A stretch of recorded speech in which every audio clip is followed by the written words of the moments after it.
La grande polémique sur la Miss Noire France du soi-disant pays des droits de l'homme. Ça vous dit Arthur, de Gobineau, 1816 à 1882. Diplomate et écrivain français, fondateur des théories racistes. Arthur de Gobineau, 1853 à 1854. Essai sur l'inégalité des races humaines. Au XIXe siècle, les préjugés contre les différentes races, en particulier contre les Noirs, prirent de l'ampleur, d'autant plus que certains chercheurs tentèrent de conférer une valeur scientifique à la race. Joseph Arthur, comte de Gobineau, un théoricien du racisme, fait partie de ce courant idéologique. Dans son essai sur l'inégalité des races humaines, il décrit différentes caractéristiques telles que couleur de la peau, couleur et texture des cheveux, forme et taille du crâne, qu'il met en concordance avec les caractères psychiques, intellectuels, moraux, etc. Ces théories conduisent à une hiérarchisation de valeurs des races ou groupements humains. On rencontre souvent l'expression « grand-père du racisme » en parlant de Gobineau. Le développement de sa thèse a favorisé la montée du fascisme européen et a servi de référence afin de justifier des massacres épouvantables et ainsi de déculpabiliser la race supérieure blanche. On souhaiterait que ces théories soient révolues, mais elles refont surface encore et encore de nos jours. Les théories avancées par Charles Murray et Richard Ernstein en 1994 dans The Bell Curve le démontrent bien. Toutes ces thèses racistes sont maintenant démenties par les nouvelles percées de la génétique.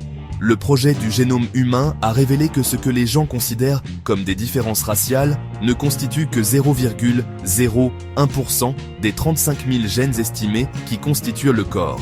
En présentant l'évidence de l'impossibilité de définir les races, la génétique a ruiné la justification des nations, cherchant à imposer leur domination.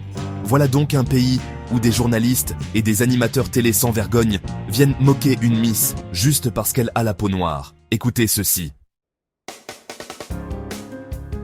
Miss France 2015 avait choisi de ne rien poster sur les réseaux sociaux par rapport aux événements de Charlie Hebdo. Résultat pour elle, zéro polémique. Elle est comme vous, je veux dire, elle est blanche. Point.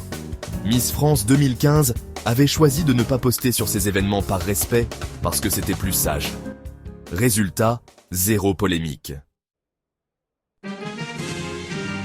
Conclusion.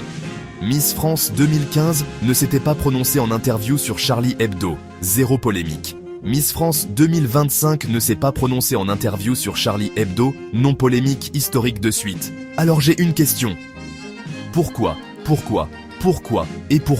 Miss France 2015, comme elle est blanche, fut neutre sur Charlie Hebdo? Bah simple, on a la réponse. Allez vous faire foutre. Avec vos 2 poids, 2 mesures, ce n'est pas comme si le monde entier n'avait pas compris ce qui se passait. Une fois de plus, ils sont les seuls à penser qu'il y a quelqu'un qui croit à leur baratin, parce que tous ceux qui croient sont simplement ceux qui partagent leur idéologie. C'est tout, et ils n'y croient pas. Ils sont simplement en train de faire leur boulot de propagande, etc., etc. Avec ces têtes à claquer, vous voyez bien comment ils sont dans les plateaux télé. Voilà ce que l'Occident ne veut pas reconnaître. Que pour eux, être noir, c'est d'avoir une obligation de souffrir quand le maître blanc souffre, et pas le contraire. Cela se voit chaque jour, dans les stades, les restaurants, les bus, à la piscine et même à l'école. La preuve avec l'Ukraine, ils ont voulu avec rage que l'Afrique condamne tous la Russie. Non, ça ne marche plus comme ça. Et tout l'Occident a été pour détruire la Russie comme un seul homme.